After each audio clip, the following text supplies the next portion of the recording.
Assalamualaikum warahmatullahi wabarakatuh. Bagaimana kabar kalian hari ini? Semoga tetap seperti Ustazah ya. Alhamdulillah, luar biasa.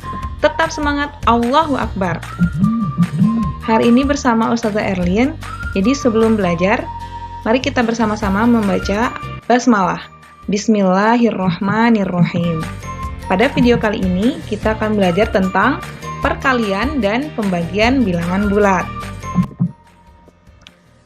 Sebelum ke perkalian dan pembagian bilangan bulat, Ustazah mau mengajak kalian untuk lebih memahami tentang materi sebelumnya. Nah, di sini ada pemandangan nih, bukit dan laut. Nah, bagaimana cara kita menyatakan tinggi puncak bukit terhadap permukaan laut? Tinggi bukit terhadap permukaan laut adalah 10 meter. Kemudian ada bukit yang lebih pendek lagi ya. Puncaknya itu jaraknya 5 meter dari permukaan laut. Nah, bagaimana dengan bukit yang puncaknya tepat pada permukaan laut? Maka kita nyatakan dengan 0 meter. Nah, ini nih lebih unik lagi. Puncak bukit berada di bawah permukaan laut. Nah, bagaimana cara kita menyatakannya dalam matematika? Ya, cukup menambahkan negatif di depannya jadi negatif 5 meter. Itu sama artinya dengan 5 meter di bawah permukaan laut. Ada bilangan positif, 0, dan bilangan negatif. Bilangan bulat. Supaya kalian lebih memahami lagi, di sini Ustazah ada soal nih. Sebuah pesawat terbang pada ketinggian 2000 meter di atas permukaan laut. Ada ikan di bawahnya pada kedalaman 10 meter. Berarti ikannya berada di bawah permukaan laut. Maka bagaimana cara kita menuliskannya? Ya, kita tinggal tambahkan tanda negatif di depan 10 meter. Berapakah jarak antara pesawat dan ikan? Nah, bagaimana cara kita mengukur jarak antara dua benda? Caranya adalah dengan menghitung selisih. Ini dia, jarak antara pesawat dengan ikan adalah 2000 dikurangi negatif 10 meter. Masih ingat pembelajaran sebelumnya? Kurang negatif. Berarti berubah tandanya jadi tambah. Ditambah 10, jadinya 2010 meter. Itu adalah jarak pesawat dengan ikan. Gampang kan? Contoh berikutnya, ternyata bilangan bulat juga dipakai untuk menyatakan suhu. Ada suhu 0 derajat Celcius. Jika suhunya naik, kita sebut lebih hangat. Nah, karena di atas 0 derajat Celcius, maka dia pasti positif. Contohnya di sini misalnya ada suhu 10 derajat Celcius. Kemudian suhunya turun. Jadinya lebih dingin. Misalnya di sini kita tuliskan negatif 5 derajat Celcius karena berada di bawah 0 derajat Celcius. Jadi ingat ya, kalau naik itu berarti lebih hangat atau positif, kalau turun berarti lebih dingin, berarti negatif. Nah, sekarang masuk ke contoh. Pada sore hari di musim dingin, suhu suatu tempat di benua Eropa mencapai negatif 2 derajat Celcius. Diukur pakai termometer ya. Ternyata suhunya negatif 2 derajat Celcius. Pada malam hari, suhunya turun sebesar 7 derajat Celcius. Karena turun, tadi ingat ya, jadinya suhunya lebih dingin. Berapakah suhu pada waktu tersebut? Karena lebih dingin, dia lebih positif atau lebih negatif? Suhunya. Oke, karena lebih dingin, jadi suhunya itu lebih negatif. Jadi, suhu pada malam hari sama dengan negatif 2 dikurang 7 derajat Celcius. Jadinya sama dengan, karena lebih negatif, ya jadinya negatif 9 derajat Celcius. Jadi, cara ngerjainnya, kalau yang seperti ini, tinggal menjumlahkan saja 2 ditambah 7 ya, 9. Karena suhunya turun, jadi otomatis dia lebih negatif. Jadi, tinggal tambahin negatif aja di sininya. Di depan bilangannya. Ingat, kalau lebih negatif berarti lebih dingin. Contoh lagi, ya, bilangan bulat juga dipakai untuk menyatakan kepemilikan uang. Misalnya nih, Ustazah dapat rezeki, dapat uang. Nah, berarti Ustazah memiliki uang Rp100.000. Nah, kalau Ustazah nih nggak ada yang ngasih uang, ya berarti 0. Tapi tetap bersyukur ya, walaupun nggak ada yang ngasih uang ya tetap bersyukur. Alhamdulillah, karena nggak punya utang. Nah, gimana kalau misalnya Ustazah punya utang? Bagaimana cara nulisnya? Ya, tinggal menambahkan negatif di depannya. Jadinya Ustazah punya negatif 100.000 atau bahasa lainnya Ustazah ngutang 100.000. Ustazah nggak mau ngutang ya, jangan sampai ngutang. Kalaupun kita punya hutang sama orang, ingat harus dibayar. Dan dibayar harus tepat waktu. Nah, sekarang masuk deh ke materi perkalian. Arti perkalian itu sendiri. Nah, di sini ada gedung 5 lantai. Setiap lantainya tingginya itu 3 meter. Ya. Nah, sekarang coba tentukan berapa sih tinggi bangunan ini tanpa atapnya. Langsung ketemu pasti jawabannya? Iya, jawabannya adalah 15. Bagaimana caranya? Nah, bisa ada 2 cara ya. Bisa dengan penjumlahan berulang, 3 tambah 3 tambah 3 tambah 3 tambah 3 sampai 5 kali, dapat hasilnya 15. Atau misalnya kalian kepikiran nih, oh ternyata ini bisa dikalikan, kan penjumlahan berulang. Langsung aja, 5 dikali 3 sama dengan 15. Nah, bagaimana cara menyatakannya dalam garis bilangan?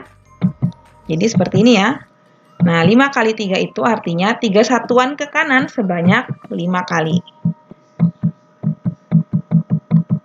Jadi hasilnya adalah 15. Next. Nah, sekarang nih ada foto nih. Oke. Foto ini di suatu negara masih di Eropa ya. Karena yang berkaitan dengan musim dingin biasanya di wilayah Eropa. Jadi suhu di negara-negara Eropa itu seringkali turun drastis. Setiap 1 jam, suhunya turun sebesar 2 derajat Celcius.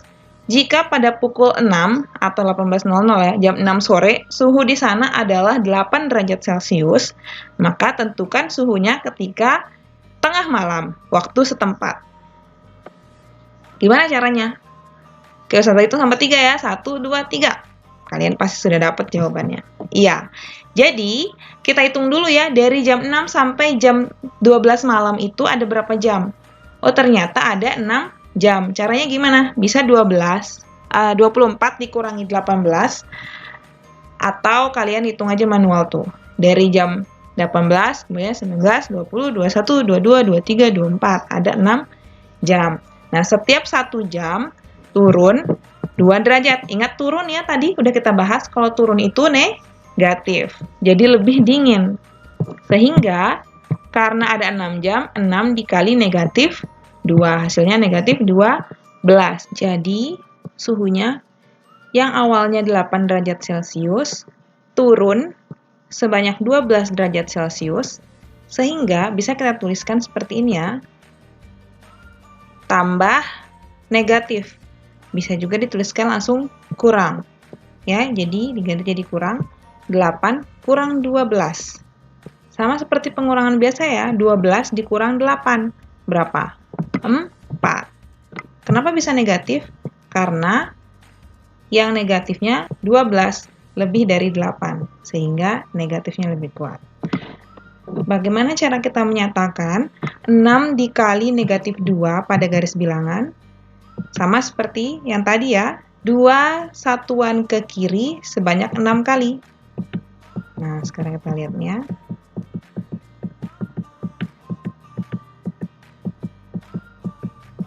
Ternyata hasilnya negatif 12. Kita akan lebih memahami, mengalihkan dan membagi bilangan bulat. Kita amati dulu tabel berikut ya. Nah, kita akan mengecek bagaimana sih hasil perkalian bilangan positif dan bilangan negatif. Pada baris pertama itu bilangan positif semua, kemudian baris kedua ada bilangan positif, 0, dan bilangan negatif.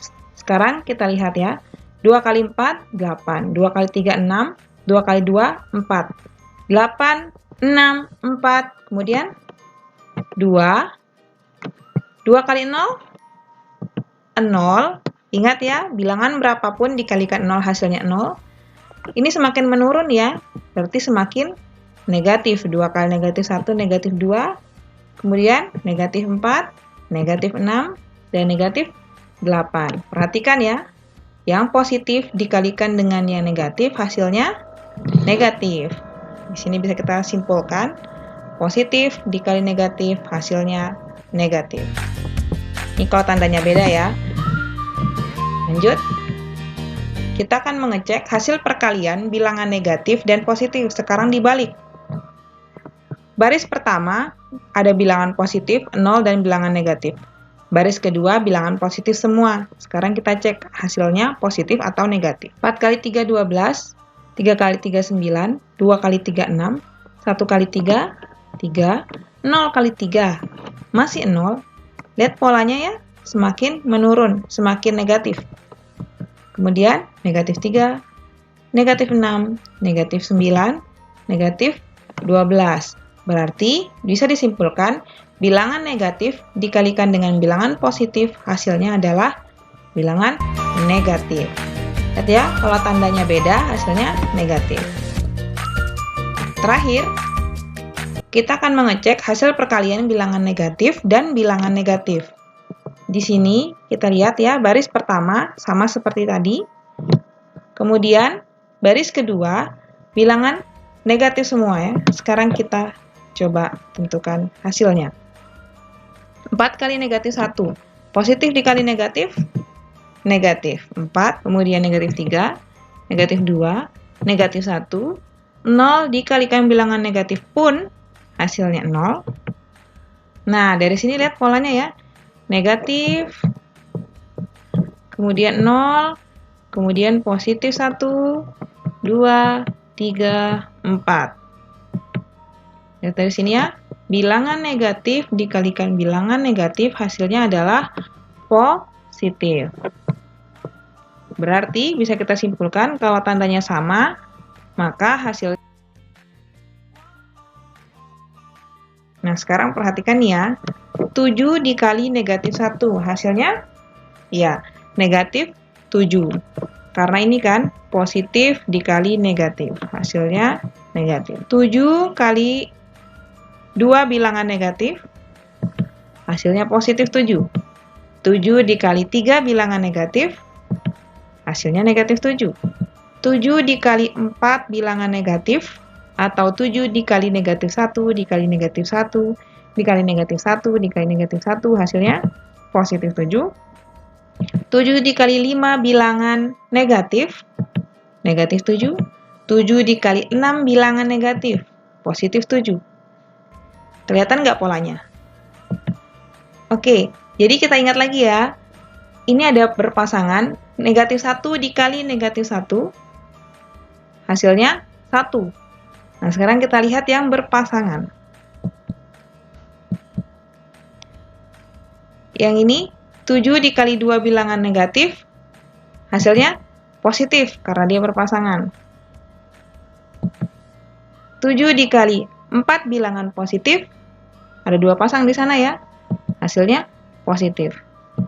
7 dikali 6 bilangan positif, hasilnya positif. Saat dia genap, saat banyaknya bilangan negatifnya genap, maka hasilnya positif. Bagaimana dengan yang bilangan negatifnya ganjil? Kayak gini nih. Ini nggak ada pasangannya ya, makanya hasilnya negatif. Yang ini ada pasangannya, tapi ada satu yang tidak punya pasangan, makanya hasilnya negatif. Di sini ada yang punya pasangan, tapi ada satu yang menyendiri, makanya hasilnya negatif. Jadi, bisa kita simpulkan, jika banyaknya bilangan negatifnya itu genap, maka hasil akhirnya positif. Jika bilangan negatifnya banyaknya ganjil, maka hasil akhirnya negatif. Nah, supaya lebih paham, sekarang lihat nih. 4 dikali 5 sama dengan berapa, ayo? Kalian pasti udah tahu ya. Simpen dulu. Nah, kalian sudah belajar bilangan negatif. Nah, 4 kali 5 ada banyak variasinya ya, karena kalian sudah mengenal bilangan negatif. Jadi bisa negatif 4 kali 5, bisa 4 kali negatif 5, bisa negatif 4 kali negatif 5. Misalnya nih, kalian pura-pura tidak melihat tanda negatifnya. Bisa nggak kalian jawab semua pertanyaan ini? Bisa dong ya, gampang. Jadi semuanya 20. Nah, apa yang membedakan dari keempat soal ini? Tanda di depannya. Nah, bagaimana cara kita menentukan tanda di depannya? Ingat lagi yang tadi ya. Kalau tanda negatifnya itu genap, hasilnya positif. Kalau tanda negatifnya itu ganjil banyaknya, maka hasilnya negatif. Nah, ini khusus untuk perkalian. Sekarang, lihat nih. 4 kali 5, ada tanda negatifnya nggak? Nggak ada ya, berarti genap. Hasilnya positif. Yang ini, ada 1 bilangan negatif, berarti ganjil. Hasilnya negatif. Yang ini ada 1 negatif, berarti hasilnya negatif. Yang ini ada 2 negatif, berarti genap, maka hasilnya positif. Positif nggak perlu ditulis. Nah, inilah dia hasilnya. Oke, berlatih lagi supaya lebih mahir ya. Nah, tadi kalian sudah tahu ya bagaimana aturan untuk perkalian. Nah, bagaimana dengan pembagian? Ternyata untuk pembagian aturannya sama. Sekarang kita coba. 6 dibagi 2 sama dengan positif 3. Negatif 6 dibagi 2, ada 1 negatif, berarti hasilnya negatif. 6 dibagi negatif 2, ada 1 negatif juga. Ya, atau banyaknya ganjil ya, berarti negatif 3 hasilnya. Negatif 6 dibagi negatif 2, ada 2 negatif, berarti hasilnya genap. Hasilnya positif. Berarti negatif 6 bagi negatif 2, hasilnya 3. Nah, itu tadi ya, kalian harus ulang-ulang lagi banyak berlatih supaya lebih mahir. Nah, jadinya kalian akan lebih mudah untuk mengerjakan soal perkalian dan pembagian meskipun keduanya dicampur karena cara ngerjainnya sama aja.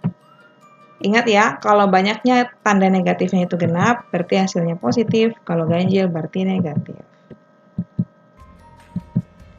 Next, nah sekarang ada lebih banyak nih. Negatif 3 kali 6 bagi negatif 2.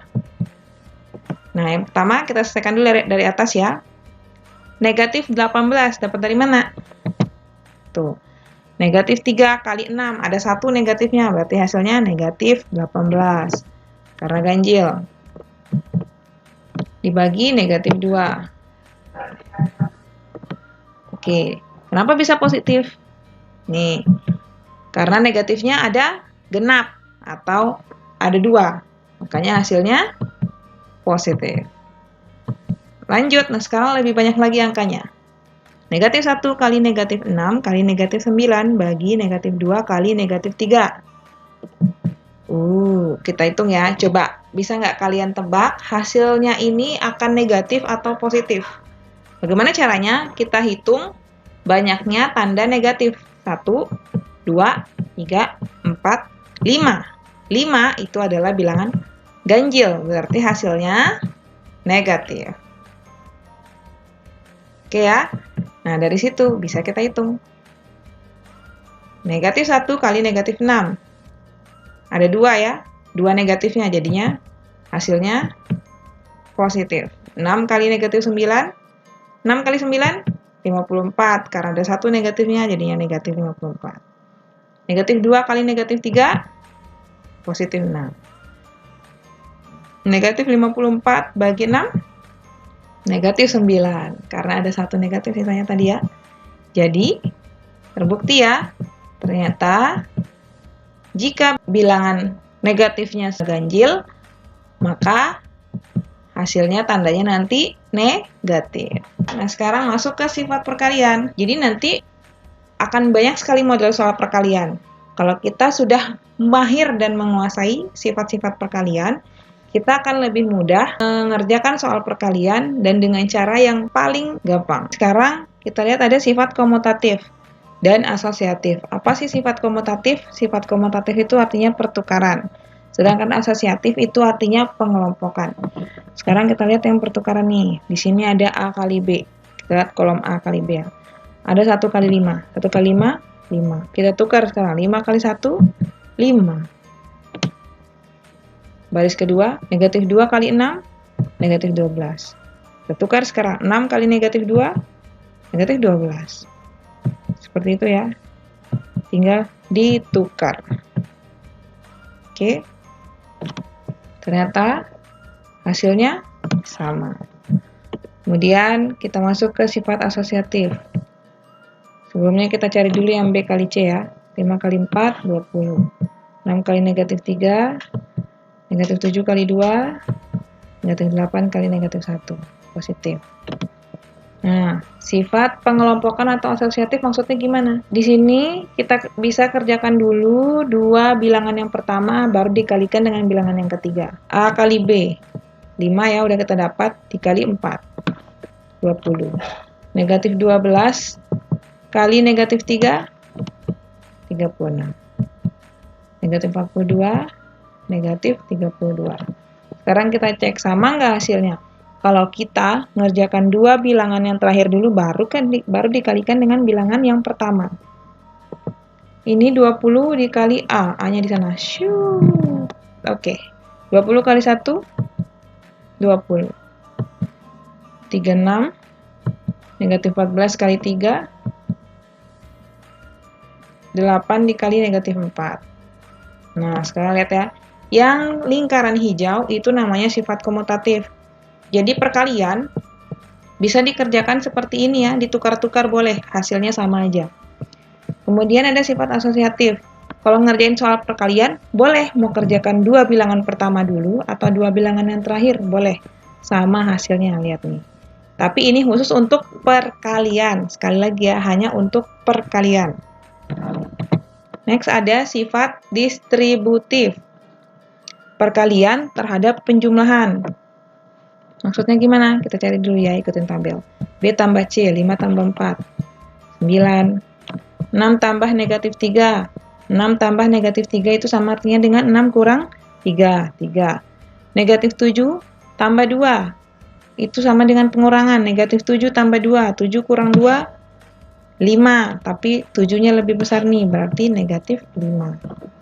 Negatif 8 tambah negatif 1. Negatif, sudah negatif, tambah negatif lagi, makin negatif, jadi negatif 9. Yaudah ya, sekarang kita cari nih, A kali B tambah C. 9 kali 1, 9. 3 kali negatif 2, negatif 6. Oke, dan seterusnya. Ini kita akan jabarkan. A kali B, 5, negatif 12, negatif 21, 32. A kali C 4, 6, 6, 4. Oke, sekarang kita cek A kali B ditambah A kali C. 5 tambah 4 berarti ya 9. Negatif 6. Dari mana dapat negatif 6? Negatif 12 tambah 6. Itu artinya 12 kurang 6, 6. Tapi karena dia lebih negatif ini ya, jadi hasilnya negatif. Negatif 21 tambah 6, negatif 15. Nah, udah ya. Ternyata sama, A kali B tambah C itu sama dengan A kali B ditambah A kali C. Ini namanya sifat distributif perkalian terhadap penjumlahan. Misalnya nih ada soal yang kayak gini nih, panjang kayak gini, ribet. Kayak gini ya. A kali B tambah A kali C. Kalau di soal ini nih, contohnya misalnya ya. 3 kali negatif 7 tambah 3 kali 2. Ya. 3 kali negatif 7 tambah 3 kali 2. Di sini kan sama-sama punya 3 nih. Daripada capek-capek kita nulis 2 kali, yang mending 3-nya ditulis sekali. Ya kan? Kemudian tinggal negatif 7 dengan 2. Negatif 7 tambah 2, tinggal dijumlahin baru dikaliin terakhir gitu daripada dijabarin kayak gini. Supaya kalian lebih paham penggunaan dari sifat perkalian ini, di sini ada soal nih. Tuh kan, angkanya besar. Ini ribet. Kalian kerjakan dalam waktu 5 detik.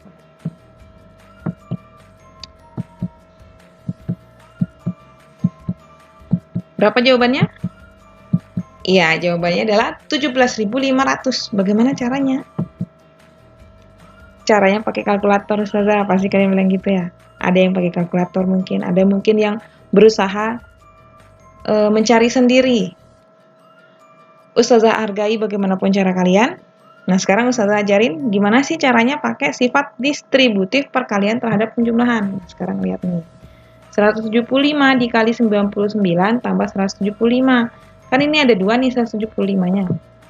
175 yang ini dikali 99, artinya 175 ini dijumlah berulang sebanyak 99 kali. Ya. Kemudian yang ini cuma ada 1 atau sendiri ya. Jadi, supaya lebih ringkas, ditulisnya 175 kali 99 tambah 1. 1 ini yang sendiri nih, 175 ini. Karena cuma ada dirinya sendiri. Nah, dari situ tinggal dijumlahin aja, baru ntar dikaliin terakhir. Nah, kan 175 dikali 100. Dari sini udah kelihatan sebenarnya jawabannya. Nah, cuman Ustazah ini mau kasih tahu triknya mengalihkan suatu bilangan dengan 10, dengan 100, 1000, 10.000, dan kelipatannya. Bagaimana cara mengalihkannya tanpa harus pakai perkalian bersusun? Nih ya, pertama, kita anggap ini dulu nggak ada nih. Kita simpan. Sekarang kita fokus ke 175 dikali 1. 175 dikali 1 berapa? 175 ya. Kalaupun nanti misalnya 175 dikali 200, nah pertama tetap ya 175 dikali 2-nya dulu. Jadi angka yang bukan 0 itu dikalikan ya lebih dulu. Jadi 175 dikali 1 hasilnya 175. Terus 0 yang kita simpan tadi gimana? Tinggal ditulis, 0-nya ada berapa? Ada 2. Nah, jadinya 17.500. Gampang banget, jadinya kalian nggak perlu ambil orek-orekan, nggak perlu pakai kalkulator, kalian lebih cepat daripada itu. Oke? Nah, ini soal untuk kalian. 3 detik ya. 3, 2, 1. Iya, udah ketemu jawabannya? Udah dong. Nah, sekarang kalian Ustazah berikan latihan di rumah supaya lebih mahir lagi. Di sini ada 10 soal. Soal nomor 1 adalah soal yang tadi, soal terakhir yang 3 detik itu. Itu kalian jawab di buku latihan kalian. Melanjutkan yang kemarin, latihan sebelumnya. Kemudian foto kirimkan ke GC. Oke? Selamat mengerjakan. Jadi, matematika itu mudah kalau kalian sering-sering berlatih. Kalian akan tahu manfaat dari matematika. Oke, Ustazah tutup video ini. Assalamualaikum warahmatullahi wabarakatuh. SMP IT Sama Cendekia, the home for character buildings and achievement.